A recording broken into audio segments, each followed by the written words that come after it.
and you may see something unfamiliar on the screen. Welcome back. Great to be back. Excuse the voice if it sounds like I'm congested, but we're coming back from the mountains, and I brought some bronchitis with me. So, Nice. but glad to be back in the saddle. So Lori and I did a phenomenal job, if I do say so myself. Yesterday was a fantastic huddle. But before we get to all the good stuff, tell us about your trip. Tell us about the mountains. Tell us. The best. So for those of you that are familiar with North Carolina, I was up in the northwest corner. The towns of Sparta is the closest town. But if you're familiar with where Elkin or Jonesville is, it's just up the mountain from there. And for me as a kid, I grew up going to this very big mountain house every summer. It's on the Price side of the family, which is my mom's side. And when my grandfather passed away, that house went back to his side of the family. And there was a bit of a rift between my grandmother and the girls who took it over. And so we then started going to her family's property, which was just down the road on the mountain. And so I've been going back to my grandmother's house for the last, 10 years or so, more than that, 15 years. This was the first time. So we figured it out a way to rent the house from the other side of the family. And we stayed there. James, Elise, his daughter, Remy, Gabby, myself, Jules, and Kai all stayed in this 5-bedroom house that is right down the road from my grandmother's. And then we had everybody come to us. So it was as reminiscent of me being a kid as it could possibly be. And it was incredible. I mean, just you talk about reliving your childhood and just sitting on the porch, telling stories, watching the kids play in the living room that I played in, watching them play in the grass in the front yard. Just absolutely incredible. And so something that we will continue to do for the years to come is go back to that house and continue the family tradition, which I think is really cool. It's not the exact same, but the same as when I was a kid, but the core is there, and being able to carry that on, it was just unbelievable. So, I remember that house, and that's one of the sad things about divorce is that I lost that property too. Exactly. Is what it is. Well, welcome back. Certainly good to have you. We're cruising through the end of June. I don't even know how to bring this up, but the Gators did not even show up last night. Tough. Baseball's tough. I mean, LSU has been a phenomenal baseball. And it was fun to watch it in the mountains because, it's a few other things going on. And when you turn the TV on, we got to watch that together as a family. But, yeah, unbelievable. I mean, LSU's run was ridiculous. Well, how do you beat a team by 20 runs and then come back and lose by 18 or, It's actually a topic I'm going pretty deep on right now. That's the beauty. That's the beauty of baseball. No, it's called dopamine. It's human. And it's really the cause of significant wins and extreme letdowns. And I'm going very deep. And like Sistell's going to get all of this on Wednesday because the core value for them that we're covering this month is inspired. And in order to understand inspired, you have to understand motivation. And to really understand motivation, you have to understand dopamine.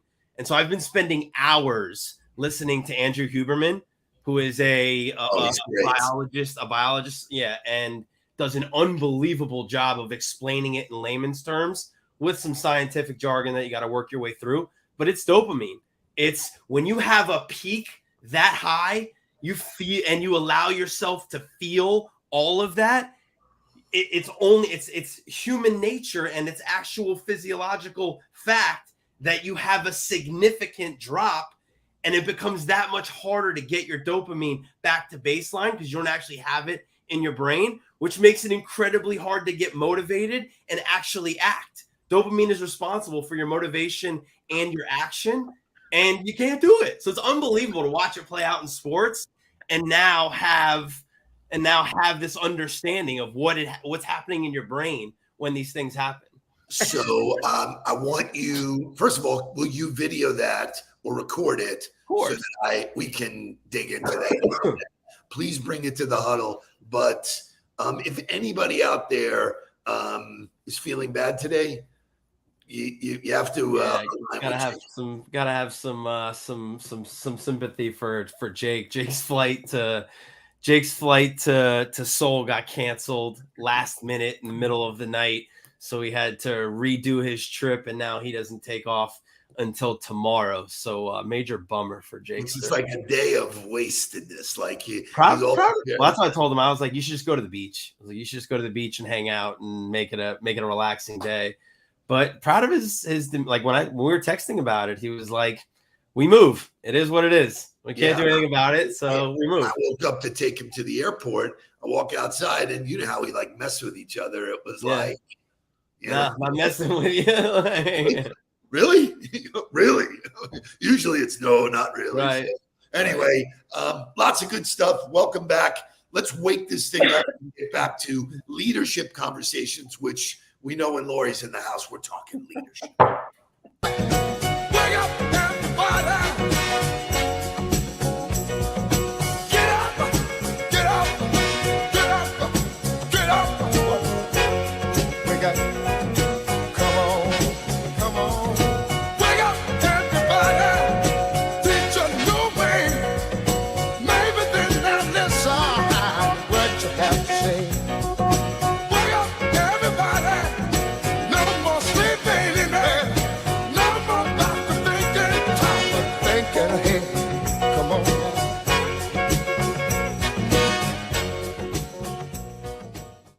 All right. So before we get going, I just want to give Mitch Ziffer the microphone for a second. True, man. A lot of teams here got to the dance and nobody brought home the parade. Something to be said for that. You know, it's hard to win. It's hard to win. Hard to win, period. So. It's hard to win, period. So speaking of winning, you had a great time out in Las Vegas a couple of months ago with Brad Lee. Brad Lee puts out great content. I think it was an honor for you to be on it. Shay did a great job of cutting that interview into little pieces. Here's a little tidbit to get us started on the leadership conversation we're going to have with Lori. Coach, my question is what define leadership? Is owning your behavior and using your behavior to be able to affect others in a positive way. I'd say that's a simple definition of leadership. So pretty cool. If only it was that simple. Oh, but it really is, Lori. Oh, but it really is. Like Well, let's hear it. Let's go. Let's go. Man. Well, no,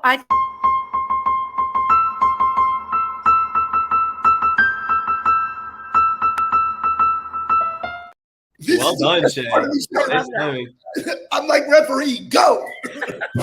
No, I don't disagree with what you said at all. Yeah. I think the harder part of leadership is, and Casey and I drove up to Tampa together yesterday, and we were talking about this. It isn't so much about owning your behavior, while I believe, right, that's key to me being a leader.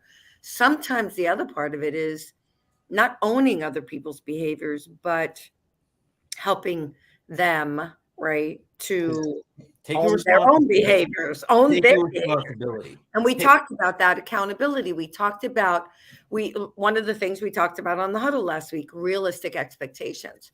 If I share with you what you can expect from me, guess what? That means you get to hold me accountable.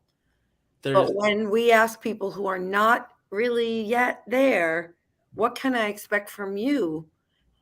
Sometimes the answer may be different because they're not ready to be held accountable. So that's what I meant by that. But I do agree with you about behaviors. Well, so part of that conversation with Brad was like, and to me, this is where like all of the leadership blogs and all of the leadership conversations always circle around like, here are the characteristics of being a great leader. And like, those characteristics are great. But if you can't embody them first, then it's a waste of time.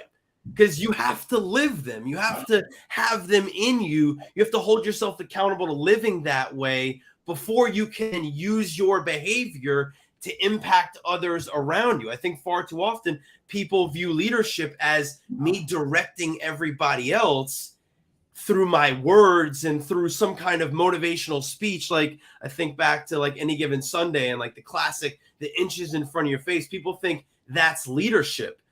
That's not all of leadership. We lost him. He froze right in there. Yeah. Good. Now I get to say whatever I want. Yeah, right. Exactly. Well, that's what happens. I think you knocked him out. Well, what we'll do is while he's trying to regain his thing, I picked motivational music this morning before we finish our conversation on the mistakes that CEOs make. And that music reflects, it's Tim McGraw. It talks about living where the green grass is. So Shay, give me motivational music.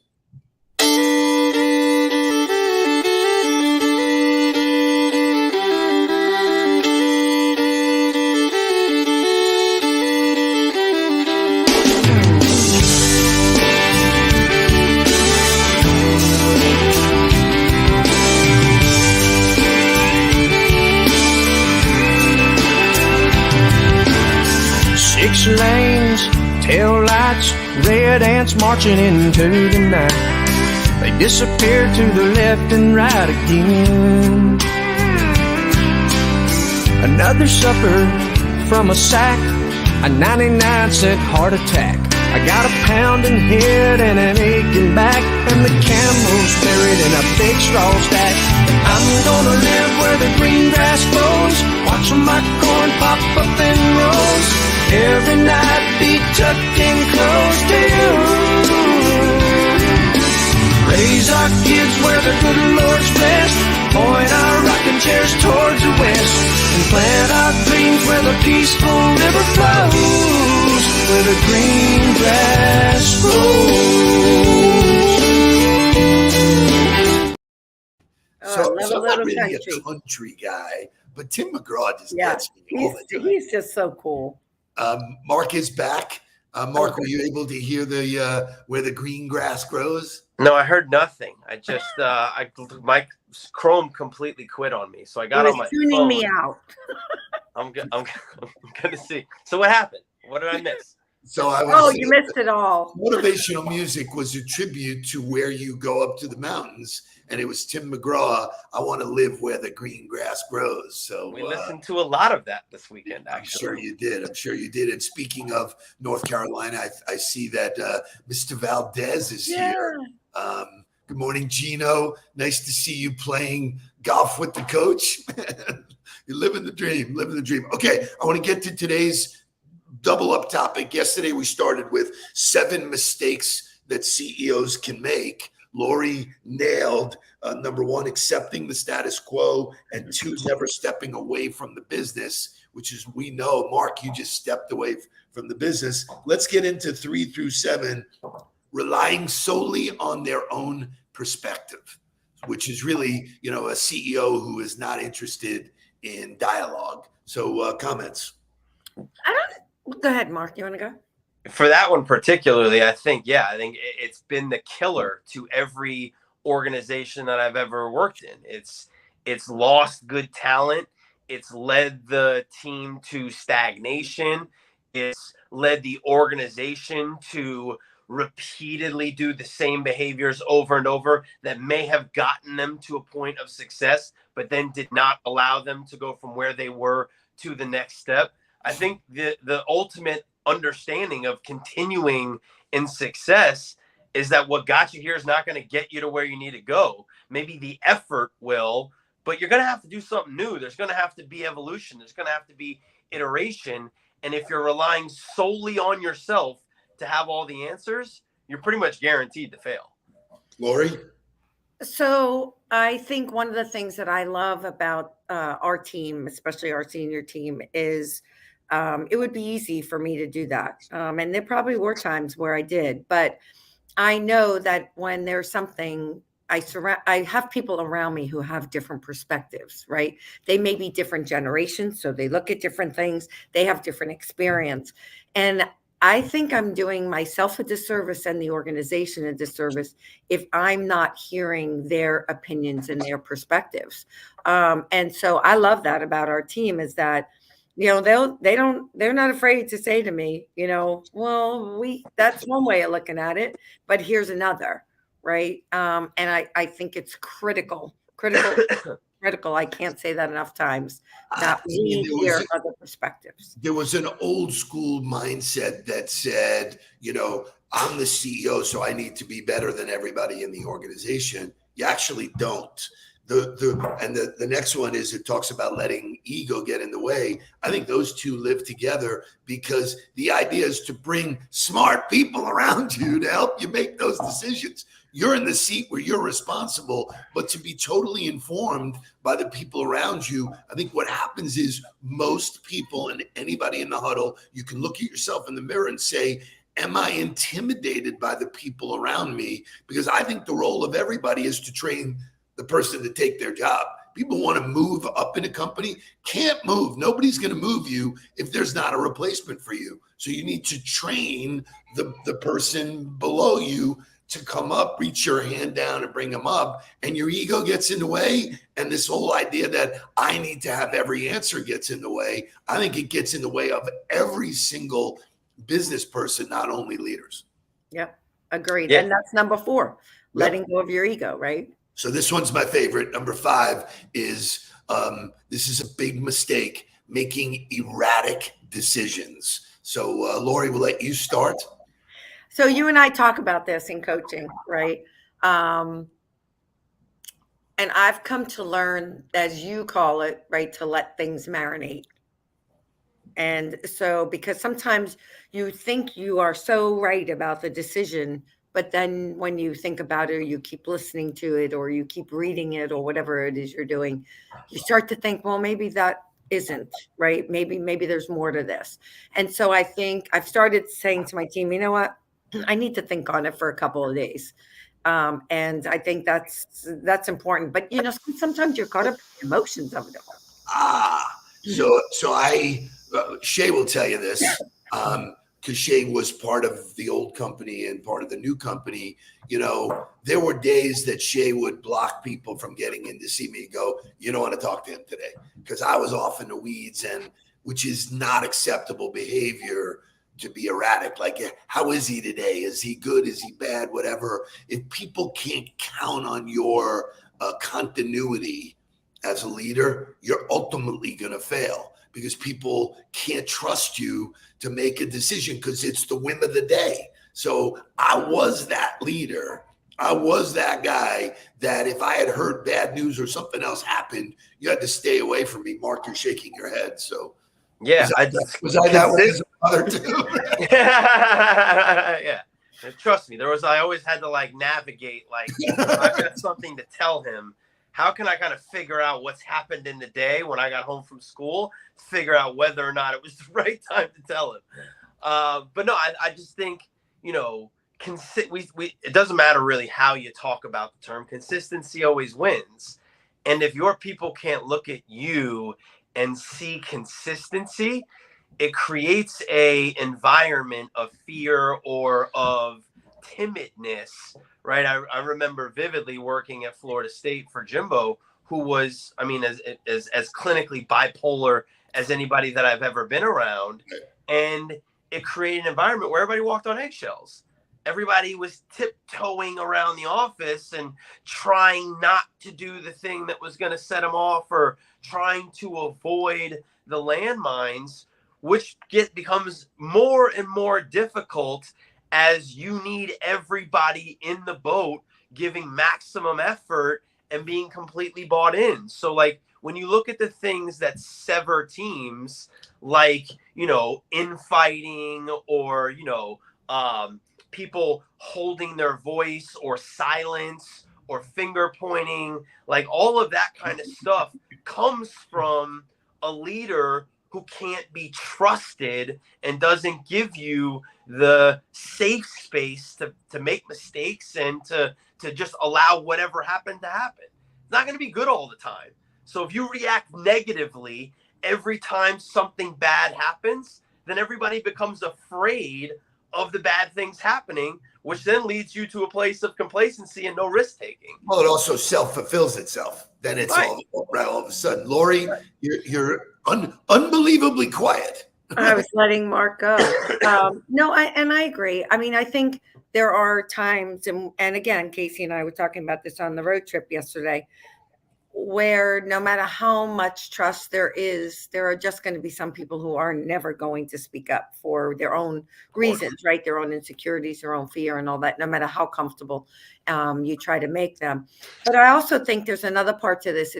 There's also a part of what decisions are most important to me. In other words, I was talking with somebody on our team yesterday, and it was regarding the organizational chart, and there was a piece of this. I heard my perspectives, why I thought this way might work out better than that way. But at the end of the conversation, it's her team. And at the end of the day, I'm going to hold her responsible to get the results. So here's my perspective, just so that you can ponder it. Yep. Whatever you decide, I'm good with, because at the end of the day, you have to feel comfortable with this, and you're the one who has to get the results. So what's interesting about that, Lori, is that that's one of the mistakes that CEOs make, is relying on their own perspective, teaching the people that are responsible leaders, hey, you don't have to rely on your own. I'm dealing with this with one of my clients where somebody is so afraid to make a mistake, they're making mistakes. Right. In a leadership role, instead of saying, hey, can somebody put their eyes on this and tell me what you think? Because and by the way, this might not be a mistake. Right. Her right. She could be right. She could be right. And I was just giving my flip side of that. The flip side of that is the person that you're dealing with, the leader that you're dealing with, then has to go, okay, that was her perspective, right? And that was actually really good and made me think differently. Or I don't agree with it. That doesn't feel right to me. I'm going to go with what I think is the best, and I'm willing to live with the consequences of that. And I gave her permission to do that. Right. And that's the key part of that, is I think. Whoa, wait. You're saying that you need to let the person step in front of a train?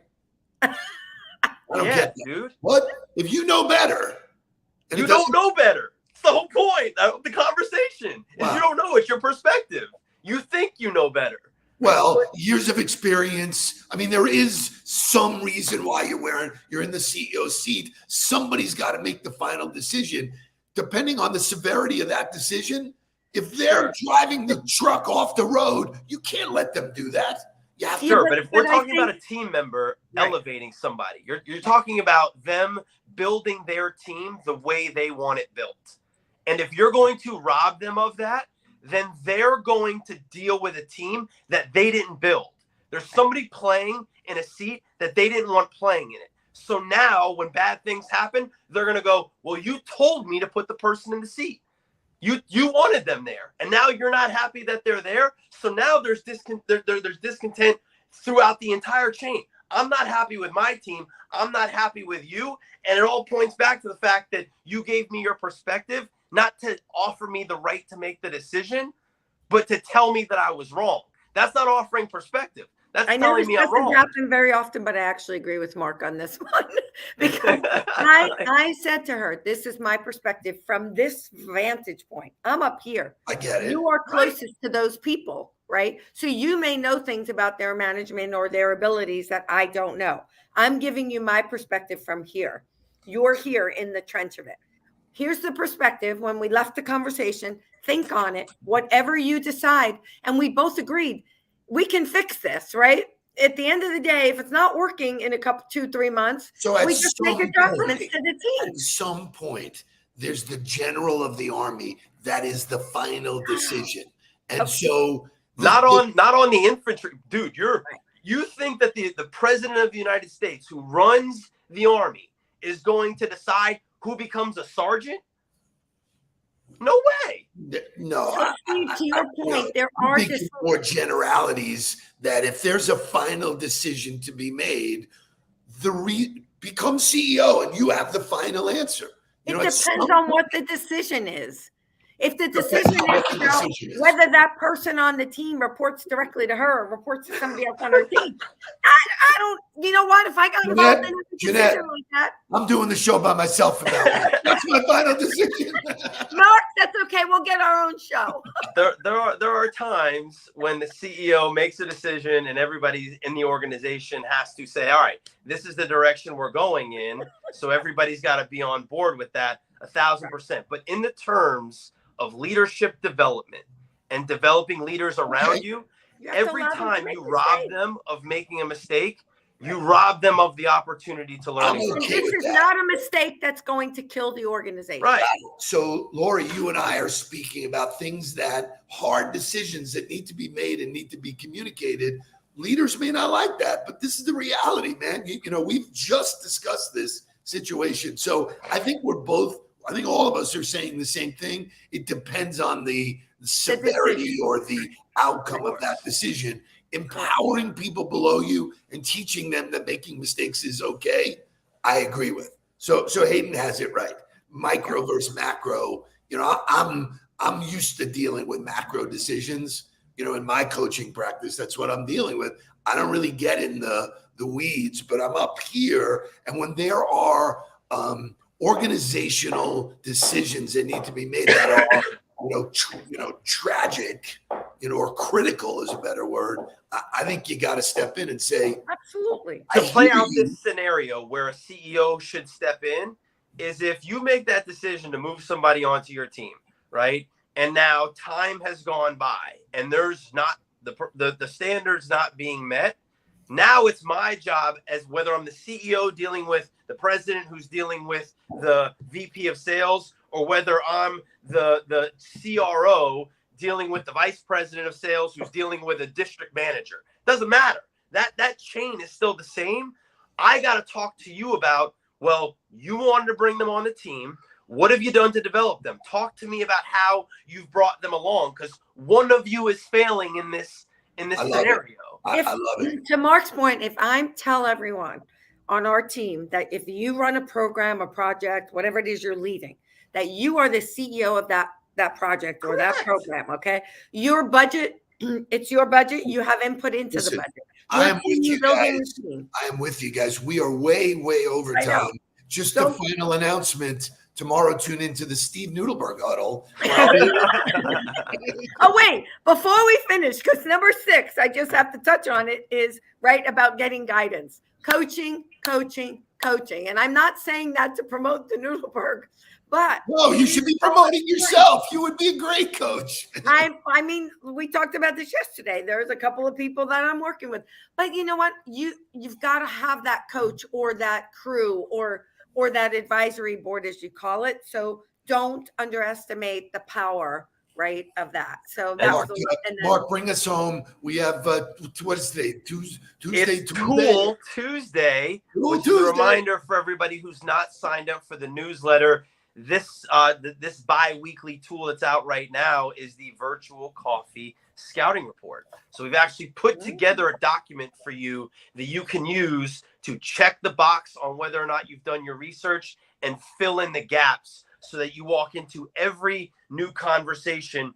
prepared to be an active listener and do everything you can to set it off on the right foot. And by the way, even if you know what you're doing with virtual coffees, it's a great reminder. It's an organizational tool, baby. Toolkits. So a great conversation like always. We went totally over time, but Lori, thank you once again for your time. If you're interested in hearing about her coaching philosophy, which she was taught by the best, reach out and have a virtual coffee with her. Mark, you and me tomorrow. Hopefully Jake will be in the skies. Can't wait. Let's get down to business. Let's go. Bye, guys. Please don't worry about me. I'm about to let my heart speak. My friends keep telling me to leave this. So let's get down to business. Let's get down.